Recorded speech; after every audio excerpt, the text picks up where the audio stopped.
Cette restauratrice a trébuché et renversé une friteuse. L'huile bouillante a gravement brûlé la jeune femme sur le corps et sur le visage.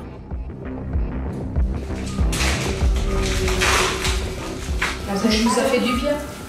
L'antidouleur, pourtant puissant, ne soulage pas ses souffrances. Le bain, je le supporte pas. Je supporte pas le bain sur mes cuisses. Je supporte pas grand-chose en fait. La patiente redoute d'être défigurée.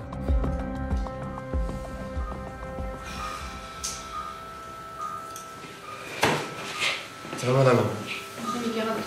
Je regarde juste la face. Axel, un interne des urgences, va faire le premier diagnostic pour déterminer la gravité des brûlures. Je ne peux pas prédire malheureusement la cicatrisation pour l'instant. Quand c'est du premier degré, on peut. Quand ça commence à être du deuxième degré, un peu superficiel ou intermédiaire, on ne peut pas vraiment dire. D'où la surveillance. Est-ce que vous voulez quelque chose d'autre ou ça ira? Axel a l'habitude de ce genre d'accident domestique. Il en voit presque tous les jours. Docteur, les accidents domestiques, ça arrive souvent comme ça? Ouais, ça arrive assez souvent. De l'huile, le feu au barbecue, de l'eau chaude, tout simplement.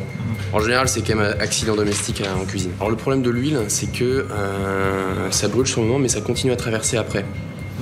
Donc c'est pour ça qu'il faut directement en fait, mettre de l'eau froide pour refroidir au maximum la plaie.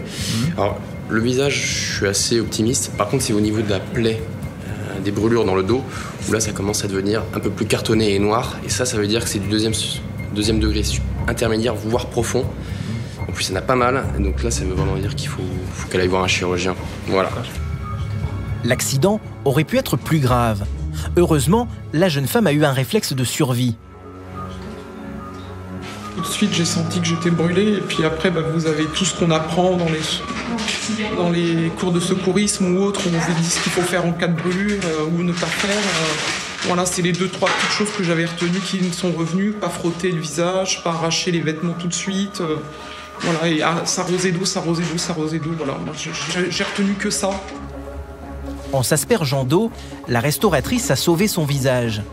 Après seulement quelques nuits à l'hôpital, elle a repris son travail. En pleine saison touristique, pas question de fermer son établissement.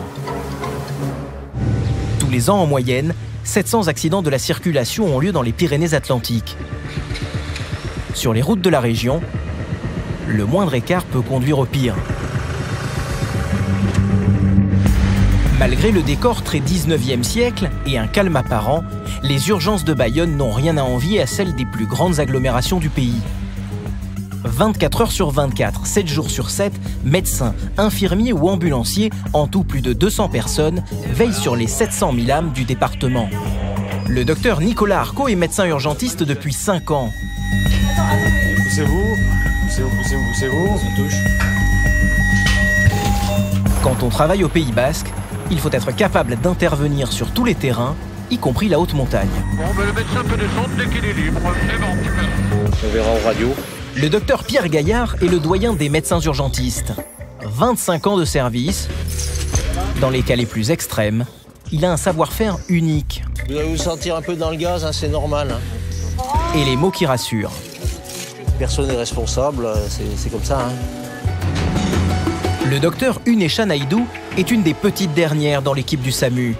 Jamais à court d'énergie, elle s'est imposée aux urgences, en toutes circonstances. Allez, pose bien ta voix, fixe-la avec une bande si besoin, parce qu'on en aura besoin là. Allez, dépêche-toi parce que j'aimerais bien la tourner. Et que tu la fixes en même temps, ta bande. Merci.